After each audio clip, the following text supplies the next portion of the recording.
बेड़ चाल का कंसेप्ट है हमारे जम्मू में, अगर देखा जाए तो उसने ये किया, मुझे भी ये करना है। आप नशा खरीदने चाहते हैं, सबसे महंगा, आपको पता है अनाज इतना महंगा नहीं है जितना महंगा नशा है, थोड़े की ज़रूरत है। कि दूसरों के लिए जी के देख, सुकून बेहतरीन होगा, रात को सोएगा तो ख्वाब जो आएगा बहुत हसीन होगा। मंजिल न दे चिराग न दे, हौसला तो दे, तिनके का ही सही तू मुझे आसरा तो दे।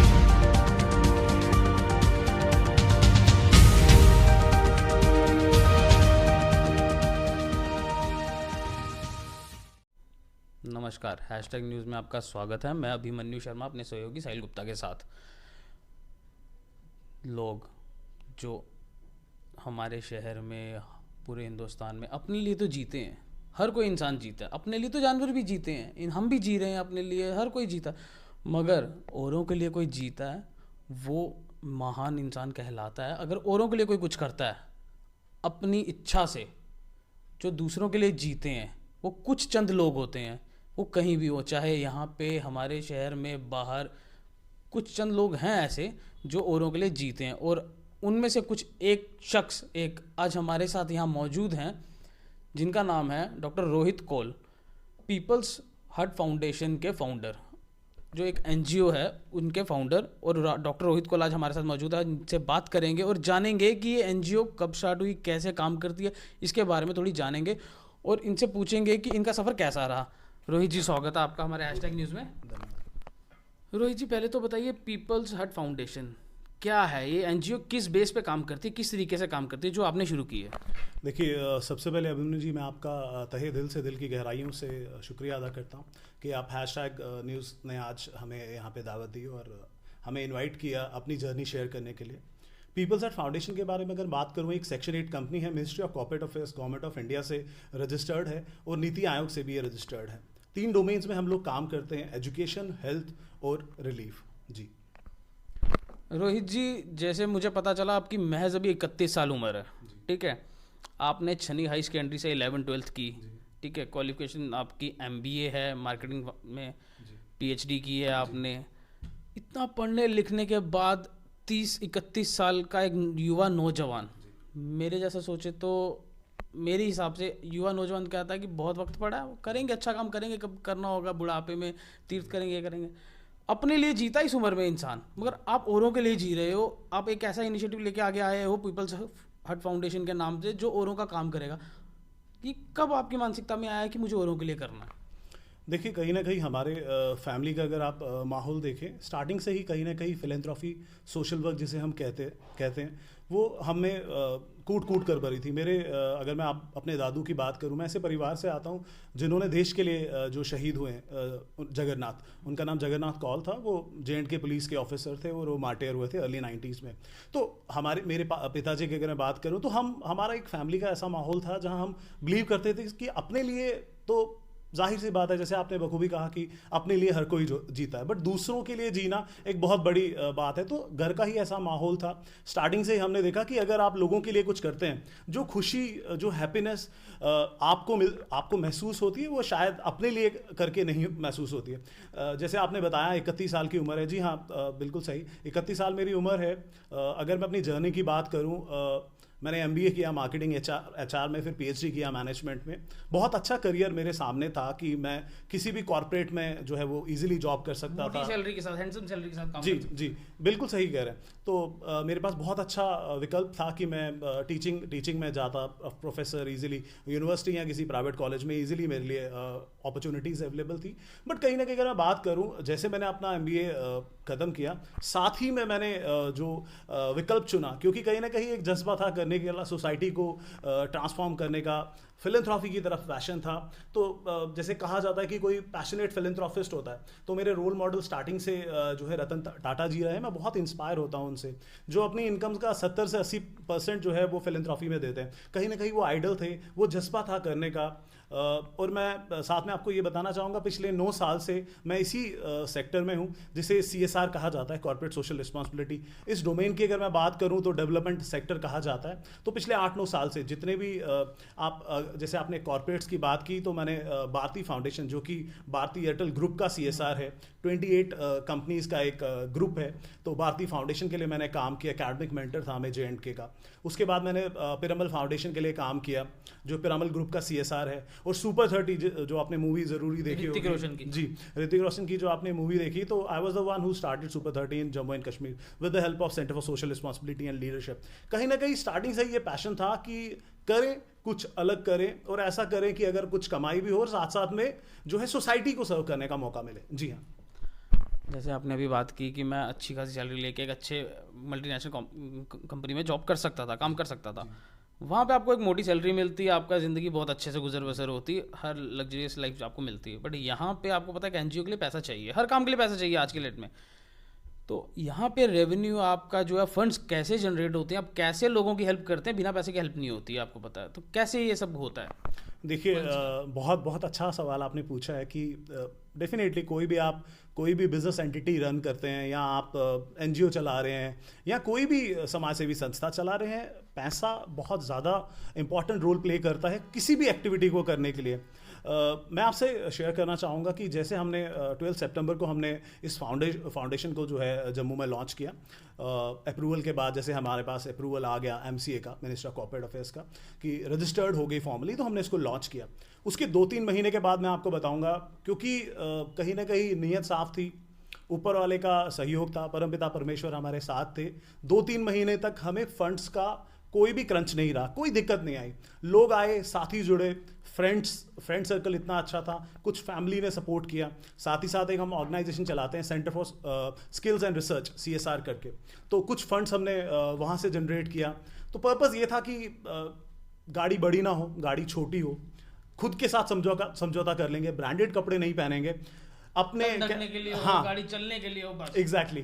तो अच्छा डोमिनोज में नहीं जाएंगे, तो थोड़ा है थोड़े की ज़रूरत थोड़े की ज़रूरत है। तो कहीं ना कहीं ये था कि मंजिल ना दे, चिराग ना दे, हौसला तो दे, तिनके का ही सही तू मुझे आसरा तो दे। तो लोग जुड़ते गए, पता ही नहीं चला, क्योंकि हम एक प्रोग्राम, जी कारवां चलता गया। हम एक प्रोग्राम चलाते हैं, फीड द हंग्री प्रोग्राम, जिसमें अभी तक हमने 2800 फैमिलीज़ को सर्व किया 3 डिस्ट्रिक्ट्स में।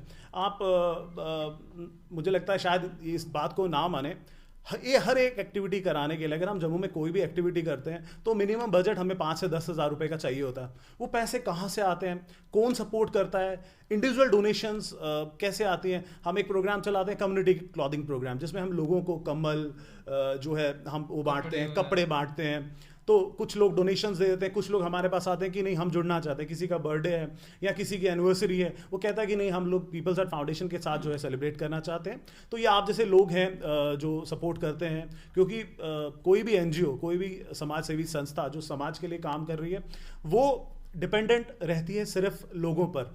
सिर्फ आप जैसे युवा हमारे साथ जुड़ते हैं, कई सोशल एक्टिविस्ट हमारे साथ जुड़े हुए हैं, कुछ वॉलंटियर्स का सपोर्ट रहता है। तो क्योंकि अभी 5-6 महीने हुए हमने कॉर्पोरेट फाउंडेशंस को जो है अप्रोच नहीं किया, क्योंकि इसकी अलग एक ऑब्लिगेशन है, 12A और ATG के साथ आपको लॉन्च करना होता है कोई भी अगर आप प्रोग्राम फैच करना चाहते हैं। तो अभी तक का सफ़र रहा है एज सच इंडिविजुअल डोनेशंस और अपनी तरफ से जिस तरीके से जो हम अपनी पर्सनल जो इनकम है कहीं ना कहीं डाइवर्ट करने की कोशिश करते हैं पीपल्स आर्ट फाउंडेशन में। जी, जैसे आपने भी बताया कि लोग जुड़ते गए, कारवां चलता गया, फ्रेंड्स जुड़े, फैमिली ने सपोर्ट की, मगर इस चीज़ के लिए जो NGO है उसमें वॉलंटियर्स बहुत ज़रूरी होते हैं, जो लोग आपको देखें, आपके काम को समझें और उस चीज़ को प्रेज करके आपके साथ चलें। वॉलंटियर्स कैसे ज्वाइन करते हैं आप, और अभी तक कितने वॉलंटियर्स आपके साथ जुड़ चुके हैं? जी देखिए, किसी भी फाउंडेशन अगर आप कोई भी ट्रांसफॉर्मेशन लाना चाहते हैं, विवेकानंद जो स्वामी विवेकानंद है, उन्होंने भी कहा आप यूथ को अगर आप एम्पावर करेंगे तो यूथ को एम्पावर करके ही आप नेशन को एम्पावर कर सकते हैं।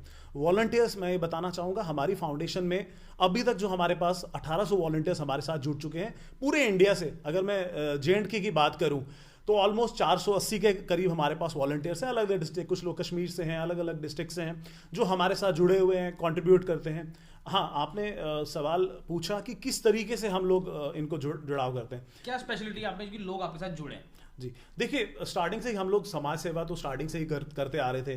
कई एनजीओज हमारे पास लोकल एनजीओज हैं जिनके साथ हम कोलैबोरेट करके काम करते हैं। इंडिविजुअल लेवल पे भी हम लोग कहीं ना कहीं कोशिश करते हैं कि लोगों की मदद की जाए। तो एक जुड़ाव था, एक पहचान थी, लोग जानते थे, वॉलंटियर्स इस तरीके से जुड़ते रहे। हम ब्लड डोनेशन कैंप्स बहुत हमने अभी तक, अगर हम इंडिविजुअल बात करें, एक हमारा ग्रुप है तो हमने नाना करते भी अभी तक 150 से 200 जो हमने ब्लड डोनेशन कैंप्स जो हैं पूरे जम्मू कश्मीर में लगाए हैं। डोनर्स हमारे पास ग्रुप्स ऑलरेडी बने हैं, व्हाट्सएप ग्रुप्स बने हुए हैं। कहीं कहीं रिक्वायरमेंट होती है, मुझे रात को कभी 12:30 भी कॉल आ जाता है कि पेशेंट को ब्लड की रिक्वायरमेंट है, और हम बिना सोचे समझे गाड़ी उठाई, कटरा डोनेट करना है तो हम कटरा भी चले जाते हैं। तो युवा जो ब्लड डोनर्स हमारे साथ पहले से जुड़े हुए थे, कुछ उनका सहयोग रहा, कुछ लोग इंडिविजुअल लेवल पे हमारे साथ जुड़े कि नीयत साफ है, करना। देखिए आप किसी भी इंसान की ज़रूरत है रोटी, कपड़ा और मकान, और हमारा जो ये फाउंडेशन का उद्देश्य है, जितने भी हमारे टोटल हमारे 10 प्रोग्राम्स हैं, 3 डोमेन्स में हम काम करते हैं, जैसे मैं आपको बताया, एजुकेशन, हेल्थ और रिलीफ। रोटी, कपड़ा और मकान। मकान को अगर हम बाहर निकालें कि मकान अभी हमारी पोजीशन है, आने वाले टाइम में हम ज़रूरी कोशिश करेंगे कि कुछ अंडर प्रिविलेज लोगों के लिए ऐसे शेल्टर होम्स बनाए जाएं। अंडर CSR हम अप्रोच करने की कोशिश करेंगे। बट रोटी और कपड़ा ये बेसिक नेसेसिटी है किसी भी इंसान की। तो हम शेल्टरलेस लोगों की मदद करते हैं, जो अंडर प्रिविलेज किड्स हैं उनकी मदद करते हैं। कुछ हमारे यहाँ पे ही जैसे कुछ चंद ऐसे लोग हैं जिनको ज़रूरत है, हम हमेशा उनको अप्रोच करते हैं। और लोग जो हैं, अगर आप अच्छा काम कर रहे हैं, युवा आपके साथ जुड़ेगा, लोग आपको सपोर्ट करेंगे, वही हमारी बैकबोन है। जी रोहित जी, जैसे आपने भी बात की कि लोग जुड़े, हमने और एनजीओज के साथ मिलके ये काम किया, ब्लड डोनेशन कैंप्स लगाए, मगर आज के डेट में देखा जाए तो बहुत एनजीओज खुल रहे हैं। पहले भी खुले थे, गवर्नमेंट ने पीछे कुछ इनिशिएटिव्स लिए और देखे, उनकी जांच पड़ताल की, बंद भी किए कुछ, अभी भी कुछ खुल रहे हैं। एक दो में तो अभी हमने हैशटैग में न्यूज़ चलाई थी कि आप भी चीफ गेस्ट गए थे, एज ए चीफ गेस्ट। कुछ दिन पहले एक एनजीओ खुला था, आपने भी खोला और भी खुल रहे हैं। क्या मानते हैं आप कि हर एनजीओ, इतने एनजीओज खुल रहे हैं, सारे काम करते हैं अच्छे से, कितने रजिस्टर्ड हैं कितने नहीं है, उस बारे में क्या कहेंगे आप? देखिए आप तो नीति आयोग के अंडर हैं जी। हाँ। देखिए मैं अगर बताऊं, कहीं ना कहीं आप एनजीओज की बात करें या आप किसी भी ट्रेड की, किसी भी सेक्टर की बात करें, बेड़ चाल का कंसेप्ट है हमारे जम्मू में। अगर देखा जाए तो उसने ये किया, मुझे भी ये करना है। कोई विजन, कोई मिशन, कोई ऑब्जेक्टिव नहीं है। लोगों को बेसिकली पता ही नहीं है हमें करना क्या है। तो जैसे आपने बिल्कुल सही कहा, वो कर गया मैं रह गया, बिल्कुल। तो कहीं ना कहीं हमारे जम्मू की मेंटालिटी भी यही रही है कि सबको आगे बढ़ना है, जी। तो कहीं ना कहीं कोशिश ये है कि हम आगे बढ़े, सब लोग आगे बढ़ना चाहते हैं। एनजीओज की अगर आप बात करें, हमारे जम्मू कश्मीर में अगर मैं बात करूं, 5000 से ज़्यादा एनजीओज हैं जो काम कर रहे हैं ऑन पेपर्स। बट कुछ चंद ऐसे एनजीओ हैं जो मिनिस्ट्री ऑफ कॉर्पोरेट अफेयर्स और नीति आयोग से रजिस्टर्ड हैं। आप एनजीओ दर्पण की आप जब वेबसाइट पे जाएंगे, आपको जो कुछ ही चंद एनजीओ जो जम्मू कश्मीर के हैं वो वहाँ पे मिलेंगे, रजिस्टर्ड हैं। और देखिए, अगर बहुत सारे कंकर हैं, अगर आप देखें कि एक जगह है जहाँ बहुत सारे कंकर पड़े हैं और 3-4 हीरे रखे हुए हैं, तो हीरा जो है अपनी चमक बखूबी जो है वो फहराएगा और कुछ अलग दिखेगा। तो कहीं ना कहीं मैंने आपको बताया कि बेड़ चाल का कंसेप्ट है, सब लोग करना चाहते हैं, रजिस्टर्ड बहुत कम है। देखिए हमारे पहले तो हमें ये चीज़ समझनी पड़ेगी कि एनजीओज की रजिस्ट्रेशन किस तरीके से होती है, और हर दिन आए दिन नया एनजीओ खुल रहा है। देखिए 3 तरीके से एनजीओ आप बना सकते हैं। एक, आप उसको सोसाइटीज़ एक्ट के अंडर उसको रजिस्टर कर सकते हैं, एक सोसाइटी बना सकते हैं। दूसरा जो एनजीओ का तरीका है उसको फॉर्म करने का, रजिस्टर करने का, आप उसको अंडर ट्रस्ट एक्ट कर सकते हैं। तो ट्रस्ट एक्ट और सोसाइटी एक्ट में रजिस्टर करना, उसको बनाना बहुत ज़्यादा ईजी है as compare to section 8 company. Ministry of corporate affairs के ने जैसे संशोधन किया गया 2014 में कि किस तरीके से हम कंपनीज एक्ट में संशोधन करके CSR के लिए जो डिवोटेड ऑर्गेनाइजेशन हो उनको फॉर्म बनाया जाए। तो सेक्शन 8 कंपनीज का कंसेप्ट आया। और सेक्शन 8 कंपनीज, देखिए हमारे पास भी एक ऑप्शन था, क्योंकि मैं खुद इस सेक्टर से हूं, मैं बखूबी समझता हूं कि डिफरेंस क्या है एक ट्रस्ट को बनाने का, सोसाइटी को बनाने का, या एक सेक्शन 8 कंपनी को बनाने का। हमने सेक्शन 8 को चुना क्योंकि ट्रांसपेरेंसी बहुत ईजी है। आप सिर्फ गूगल में पीपल्स एट फाउंडेशन डालिए, 50 कंपनीज जो CA का काम वगैरह करती हैं वो हमारे सारे डिटेल्स आपको बता देंगे। क्या ऑथराइज कैपिटल है वो आपको बता देंगे, कब शुरू हुआ, क्या काम कर रहे हैं, कितना काम कर रहे हैं, सारी टैंजिबल चीज़ें जो हैं आपको ऑन रिकॉर्ड जो है ब्लैक एंड वाइट में मिल जाएगी। तो यही है, आपकी बात बिल्कुल सही है कि सब लोग करना चाहते हैं बट चंद ही लोग कर पाते हैं। ऑन ग्राउंड जीरो की हम बात करें, आप भी हैशटैग न्यूज़ मैंने देखा है कि बहुत एक्टिव है, आप भी जब ग्राउंड जीरो में फील्ड में आप काम करते हैं, कौन काम कर रहा है कौन काम नहीं कर रहा है, तो आप जैसे जो जर्नलिस्ट हैं, जो पत्रकार हैं, वो बखूबी जानते हैं और इस चीज़ को समझते हैं। जी मैं अब एक बात करूं, आपकी खुद 31 साल की उम्र है, युवा नौजवान है आप, आपके साथ जो वॉलंटियर्स जुड़े हैं और आगे जुड़ेंगे, नौजवान लोग जुड़ेंगे, तभी ये चीज़ आगे बढ़कर कामयाब होगी। मगर आजकल का यूथ आप देखो, मैं अपने शहर जम्मू की बात करता हूँ, बुरी हालत है, यूथ नशे की तरफ जा रहा है। ठीक है, तो आप उनको कैसे मोटिवेट करके अपनी तरफ जोड़ेंगे? क्योंकि आप एक अच्छा काम कर रहे हैं, बहुत अच्छा इनिशिएटिव आपका, अच्छा काम कर रहे हैं, मगर वो लोग अपनी ज़िंदगी तबाह कर रहे हैं। चाहे हीरोइन हो गया, चरस गांजा, हमारी जम्मू कश्मीर पुलिस बहुत अच्छा काम कर रही है, बहुत उन्होंने पीछे पकड़ा है ये सब नशे का काम, और बहुत अच्छा कर रही है। बट युवा आज भी इस दलदल में फंसा, उन्हें क्या कहेंगे आप? देखिए, अगर आपने किसी भी जगह की, अगर आपने डेवलपमेंट को हैम्पर करना है, तो आप यूथ को ऐसे कामों में एंगेज कर दो, ऐसी चीज़ों में एंगेज कर दो जिससे उस सिटी की, उस वेसिनिटी की जो है तरक्की रुक जाए।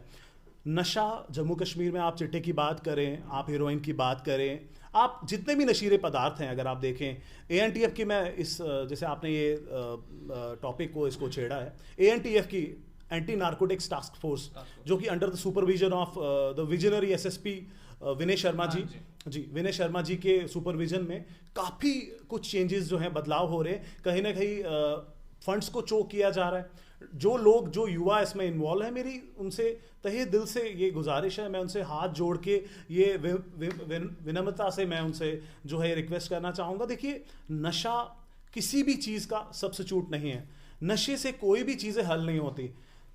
आप नशा खरीदने चाहते हैं, सबसे महंगा, आपको पता है अनाज जितना महंगा नहीं है जितना महंगा नशा है, तो आप अच्छे राह पे चलिए, चीज़ें बदल रही हैं, ट्रांसफॉर्मेशन हो रहा है। युवा को कहीं ना कहीं हम भी कोशिश करते हैं लाइक माइंडेड ऑर्गेनाइजेशन के साथ जुड़ने की, समाज सेवक जो हमारे साथ जुड़े हुए हैं उनके साथ हम कोशिश करते हैं कि कहीं ना कहीं युवा को सही ट्रैक पे लिया जाए। बहुत काम करना जो है अभी बाकी है, बट चीज़ें आहिस्ता आहिस्ता बदल रही हैं। तो मैं आपके चैनल के माध्यम से मैं रिक्वेस्ट करना चाहूँगा, जितना भी हमारा जम्मू कश्मीर का युवा है, कि नशे की लत से बाहर आएँ। इससे जो है नस्लें तबाह हो गई हैं। अब पंजाब का हाल आपके सामने, कई ऐसी मिसालें हमारे सामने हैं जहां घर के घर जो है वो तबाह हो गए। तो इस नशे की हालत को से बाहर निकलिए और कुछ ऐसा करिए कि लोग आपको जो है सालों सालों तक आपको याद करते रहें। जी रोहित जी, आपने ये NGO जो है कुछ महीने पहले शुरू किया और अभी तक काफ़ी अच्छी कामयाबी आपको मिली है, काफ़ी आपने काम कर चुके हैं, 3 डिस्ट्रिक्ट में आपने बताया कितने परिवार को खाना खिला चुके हैं, कपड़े, ब्लड डोनेशन का काफ़ी किया। बट आपका क्या विजन है कि कहाँ तक सोच जाती है, अपने क्या करना चाहते हैं, किस लेवल तक आप जाना चाहते हैं, किस हद तक आप इस काम को, इस सेवा को आगे बढ़ाना चाहते हैं? देखिए, अगर आप हमारे NGO का नाम देखें, हमारा नाम, हमारे नाम से ही ये हमारे नाम से ही ये डिनोट होता है, पीपल्स हट फाउंडेशन। तो अगर आप हमारा लोगो भी देखेंगे, वहाँ पे एक बीच में एक घर बना हुआ है और कुछ हाथ आपको दिखेंगे।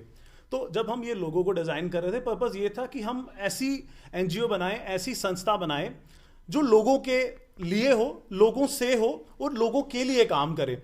तो कहीं ना कहीं पीपल्स हट, हम जैसे विजन लेके चल रहे हैं, हमारा ऑब्जेक्टिव है डेफिनेटली, हम आने वाले टाइम में हम ये सोच रहे हैं कि युवा को एम्पावर किया जाए, कुछ ऐसी अपॉर्चुनिटीज़ क्रिएट की जाएं जिससे युवा सही ट्रैक पर आए। एजुकेशन के माध्यम से हम कई ऐसे काउंसलिंग वर्कशॉप्स लगाते हैं, जो है ब्लड डोनेशन कैंप्स जैसे आपने बताया, हम गांव-गांव में जाके जो है मेडिकल कैंप्स लगाते हैं। तो कहीं ना कहीं कोशिश ये है कि ज़्यादा से ज़्यादा मासेस तक पहुंचा जाए, तो लोगों की मदद की जाए। क्योंकि ये एक ऐसा घर है, एक ऐसा हट, एक ऐसा घर है जहां आपको खाना भी मिलेगा, आपको कपड़ा भी मिलेगा और आपको सही राय भी मिलेगी। और कभी भी आप डिस्ट्रेस में हैं, जो हमारा तीसरा डोमेन है जिसे हम रिलीफ कहते हैं, तो रिलीफ भी आपको एज एंड व्हेन जैसे रिक्वायर्ड होगा, हम कोशिश करेंगे इसको करने की। तो आने वाले टाइम में आप देखेंगे सभी डिस्ट्रिक्ट्स में हम लोग अपने ऑफिसेज जो हैं वो लॉन्च करेंगे। और आने वाला टाइम में in the long run vision ये है कि किस तरीके से लोगों को जो है सक्षम बनाया जाए, उनकी स्किलिंग पे भी काम किया जाए।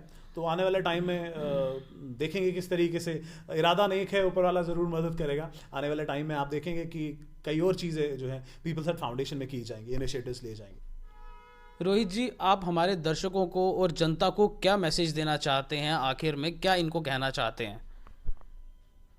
मैं जाते जाते एक मैसेज देना चाहूँगा अपने तरफ से यूथ को, कि देखिए, अगर आप कभी भी कोई किसी भी जगह, किसी भी सोसाइटी में अगर आप ट्रांसफॉर्मेशन लाना चाहते हैं, कोई भी क्रांति लाना चाहते हैं, आप खुद को समझें। उस परमपिता परमेश्वर ने आपको इतनी शक्ति दी है कि एक छोटी सी चींटी, अगर आप देखें, छोटी सी चींटी भी अपने लिए बहुत कुछ कर जाती है। तो मेरी आपके चैनल के माध्यम से सभी यूथ को, जम्मू वासियों को ये गुजारिश रहेगी कि कुछ ऐसा काम करें कि हम भी जिए और सब लोग जो हमारे साथ जुड़े हुए हैं, सब लोग जो हैं खुशहाली, शांति और तरक्की का प्रतीक लेकर हमारे जम्मू को, मंदिरों के शहर को जो है आगे लेके जाएं। जी जी, धन्यवाद रोहित जी हमारे से बात करने के लिए, और हम आपको शुभकामनाएं देते हैं और हम आपके लिए प्रार्थना करते हैं कि आप जो अच्छा काम कर रहे हैं, इनिशिएटिव कर रहे हैं, वो आगे करें। और लोग, मैं चाहता हूँ दर्शक हमारे इनके साथ जुड़ें और बेहतरीन काम जैसा ये कर रहे हैं, औरों के लिए जी रहे हैं, हमारे दर्शक भी जुड़ें और आपके साथ आगे बढ़ें और वो भी औरों के लिए जिए। बहुत बहुत शुक्रिया अपना कीमती वक्त देने के लिए और हमारे से बात करने के लिए। जी धन्यवाद। धन्यवाद रोहित जी। मैं यही कहना चाहूँगा अपने दर्शकों को कि दूसरों के लिए जी के देख, सुकून बेहतरीन होगा। रात को सोएगा तो ख्वाब जो आएगा बहुत हसीन होगा। तो हमें दीजिए इजाज़त। मैं अभिमन्यु शर्मा अपने सहयोगी साहिल गुप्ता के साथ #न्यूज़ के लिए जय हिंद, जय भारत। धन्यवाद। जोड़ियाँ बनती हैं आसमान में, मिलाते हम इस जहान में। Wedding balloons, the matchmakers. Wedding balloons, the matchmakers. Matrimonial services for all caste and religion. 28 DC, Gandhinagar, Jammu. Mobile number 70066728850.